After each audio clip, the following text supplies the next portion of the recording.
Hello, my name is Emeka Jikeme, Vice President Human Resources of Locus Innovation. Welcome to this systematic reviews, findings, and recommendations. Looking at the introduction of this presentation, it's all about evaluating two systematic reviews. Compare them using a benchmark I have developed. Apply one I have determined to be better to workplace flexibility. Evaluate the transparency and rigor of the reviews.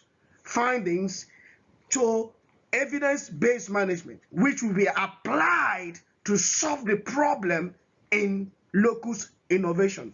Then three actionable recommendations will be presented that will be the solution to provide workplace flexibility in locus innovation. Still in introduction, let's look at Jimenez and Keeler.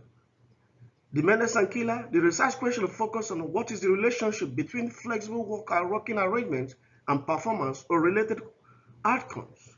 Their phenomenon was flexible working and performance, a systematic review of evidence for business case. Then how did the article relate to the research question? It would be in our best interest for locus intervention to create a more flexible work environment. The article is directly related to the research question. Still in introductions, let's look at Van der Waal and others. The research question for this article is focused on the relationship between organizational performance and HR, which is the human resource management.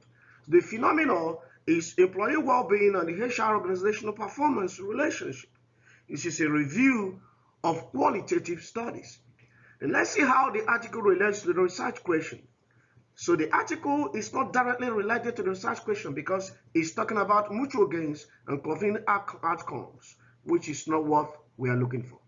Systematic review is simply the use of combination of discoveries and findings and evidences published to solve managerial problems. In using evidence-based management, you are actually using a scientific evidence in combination with other authentic sources of evidence in critical decision making to actually solve managerial problems.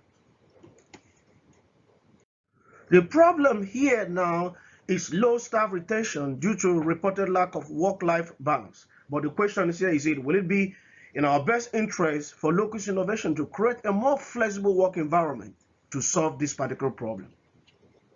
The CEO provided two important articles for this systematic review: Jimenez and Keeler, Van der Waal, and others. These two articles will be highly synthesized and will be used for the systematic review. For the method of quality appraisal tool, I'll be using the popular TEPUPAS framework. TEPUPAS is an acronym, and the basis for my selecting TEPUPAS is that TEPUPAS framework will help me to assess the systematic review qualitatively. It will also provide up-to-date, relevant, unbiased, and rigorous value for the article being evaluated. We look at different aspects of the systematic review to determine the quality of the article.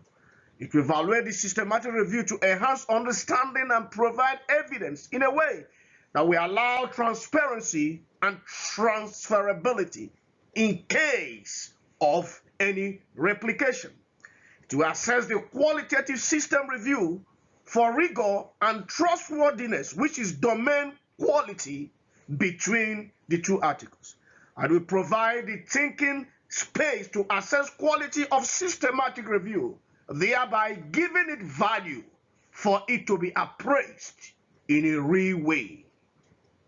For the analysis of the two articles and then the rating, the basis or logic for the article's rating is to know whether the article provided the solution for work-life balance, or partial solution for work-life balance, or no solution at all for work-life balance. So providing solution will score an article high. Providing partial solution will provide medium, but providing no solution will rate an article low.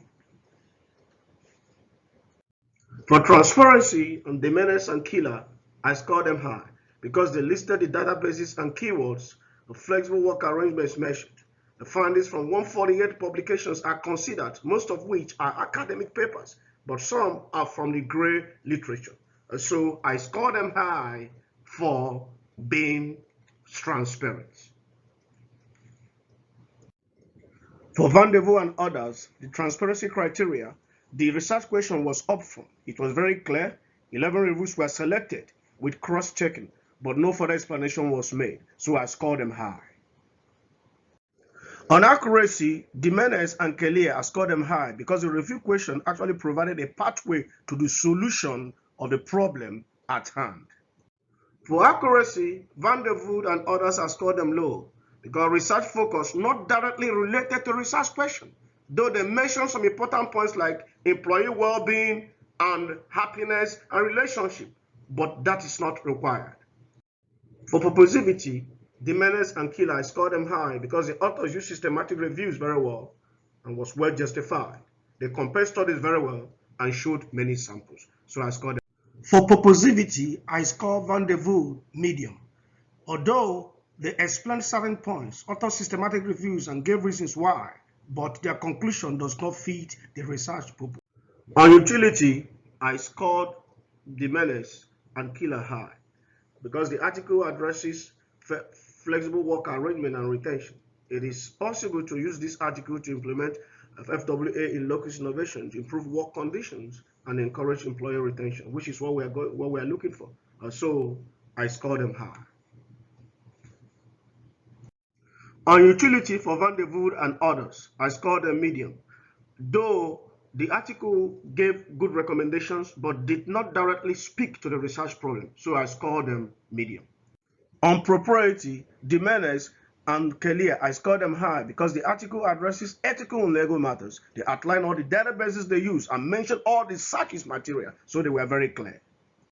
On propriety, Van der Voort and others, I scored them high because they informed us which database and which searches were used in the review. On accessibility, Jimenez and Kelly, I scored them high because the research question was very clear. It was actually a pointer on what the research is on. On accessibility for Van der Voort and others, I scored them low, although the research purpose was clearly stated in the abstract, but not related to the problem. So I scored them low. For specificity, Jimenez and Kelly, I scored them high because the standard of knowledge were met. Many studies were analyzed, so they provided a good solution. On specificity for Van der Voort and others, I scored them medium because the standard of knowledge were partially met, although many studies were analyzed, so I scored them medium.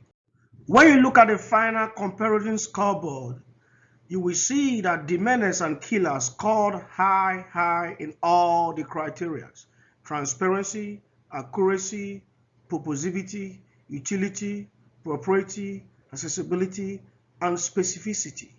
But for Van der Voort and others, they scored high in 2, scored medium in 3, and then scored low in 2 criteria. Looking at the conclusion for Jimenez and Kelly, you will discover that their recommendation arrive at a favorable conclusion to the task at hand. The purpose of this research is low staff retention rate due to reported lack of work-life balance. Would it be in our best interest for locus innovation to create more flexible work environment? That was the question. The focus was flexible working and performance. And so when you look at the conclusion of Jimenez and Kelly, they arrive at a favorable conclusion. Still on conclusion, for Van der Voort and others, the focus of this article was employee well-being and HRM organizational performance relationship, which is not actually what we are looking for. So they did not directly support the research question or the task at hand.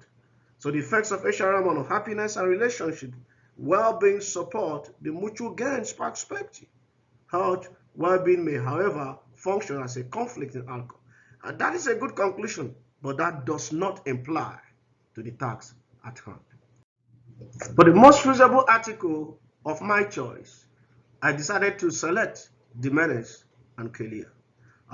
Because they provided some solutions for employee retention, which is the task at hand. So they talked about employee working remotely from workplace, often termed teleworking. So when you look at page 453, they recommended specifically we include arrangements that involve employees working remotely from workplace. And they talk about flexibility for employees. When you look at page 453, in selecting studies, we focus on flexibility for employees rather than those concerned with flexibility of employees. So basically, their recommendation is what we should apply in locus innovation. After the systematic review, I came up with 3 recommendations comparing 2 articles that were given to me. These recommendations will be applied to the condition in locus innovation to solve the problem at hand, which is low staff retention. My first recommendation after the systematic review would be the option for teleworking and compressed work hours. According to Johnson, 2013, the option of teleworking to some employees could bring down operational costs and improve work-life balance. And that means when employees are given the option of teleworking, they could work from home, benefiting them, giving them that flexible time to work and stay with family. And also, we cut costs for the company because the company will not be using the office space or some utility bills or other things that they use to do when employees are in the office. The second one, which is my second recommendation, will be training and knowledge-based communication. Training is important to keep employees ahead, and communicating with them on knowledge-based also will help them to be informed about the organization. So according to SHI 2018, employee retention rate is high in organizations where leadership has a knowledge-driven focus and work cohesively with subordinates to obtain organizational goals. So that is what it is. There will be a communication between leadership and subordinates, the employees. Let not there be breach of communication. Let information be clear. And every time they need training, let there be training applied, given to them. Let the required training be given to them so that they will be equipped to do their job and they will not be embarrassed. And training which are technical on domain knowledge would help managers in exerting their own capabilities at an individual level and in departments beyond an individual level. That is according to Raja Diyasha 2005. So according to Raja Diyasha 2005, training is important to keep the employees productive and keep them relevant and current. The third recommendation will be employee reward and recognition. According to McKnight and others, 2017, rewards are more tangible and encourage employees to work towards a specific goal. Rewards actually encourage employees. So it might be a little token, but that shows to them that leadership is looking after them. That means leadership is watching. That means leadership is recognizing their hard work. So rewards would appeal specifically to each employee's personal interest. That will help them to stick with the company. It might be little, but it speaks a lot to how the leadership is looking at them and how leadership is actually appreciating the hard work of the employees. That will help them to be more committed and stick to the policy of the company, and they will stay and remain with the company. Thank you. These are my references.